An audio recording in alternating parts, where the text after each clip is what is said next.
Guys ನೋಡ್ಬೋದು ಇಲ್ಲಿ ನಮ್ಮ ಕುಟುಂಬದವರೆಲ್ಲ ನಿಂತು ನಮ್ಮ ಕಷ್ಟ ಸುಖನ ಒಡೆಯನಲ್ಲಿ ನಾವು ಕೇಳ್ತಿದ್ದೇವೆ, ಪ್ರಾರ್ಥನೆ ಮಾಡ್ತಾ ಇದ್ದೇವೆ. ಇಲ್ಲಿ ನೋಡ್ಬೋದು ಇಲ್ಲಿ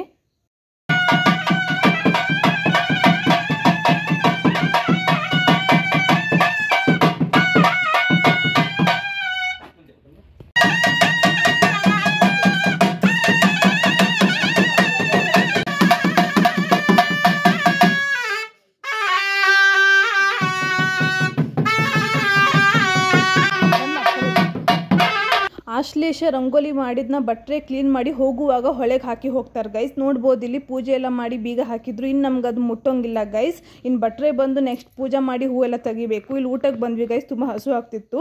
ಫಸ್ಟ್ ಪಂಕ್ತಿಯಲ್ಲಿ ಗೈಸ್ ಎಲ್ಲ ನೆಂಟ್ರೆಷ್ಟು ಅಕ್ಕಪಕ್ಕದವರೆಲ್ಲ ಬಂದಿದ್ರು ಊಟಕ್ಕೆ. ಈಗ ಸೆಕೆಂಡ್ ಪಂಕ್ತಿಯಲ್ಲಿ ನಾವು ಫ್ಯಾಮಿಲಿ ಮೆಂಬರ್ಸ್ ಎಲ್ಲ ಕೂರ್ತಿದ್ದು ಗೈಸ್. ಇದೇ ನಾವು ಮಹಾಪ್ರಸಾದ ಮಾಡಿದ್ದು. ನೋಡ್ಬೋದು ಇಲ್ಲಿ ಬಾಳೆಯಲ್ಲೇ ಊಟ. ಈಗ ನಾವೆಲ್ಲ ಊಟಕ್ಕೆ ಕೂತ್ವಿ ಗೈಸ್. ನೀವೇ ಕಮೆಂಟ್ ಮಾಡಿ ಹೇಳಿ ಗೈಸ್, ನಿಮಗೆ ನಮ್ಮ ಮಲೆನಾಡು ಸೈಡಿನ ನಾಗದೇವ್ರ ದರ್ಶನ ಆಮೇಲೆ ಆಶ್ಲೇಷ ಪೂಜೆ ಎಲ್ಲ ಹೇಗೆ ಅನಿಸ್ತು ಅಂತ. ತುಂಬ ಒಳ್ಳೆ ರೀತಿಯಲ್ಲೆಲ್ಲ ಆಯಿತು. ಪ್ರತಿ ವರ್ಷ ನಮ್ಮ ಮನೇಲಿ ಆಗುವಂಥ ಪೂಜೆ ಇದು.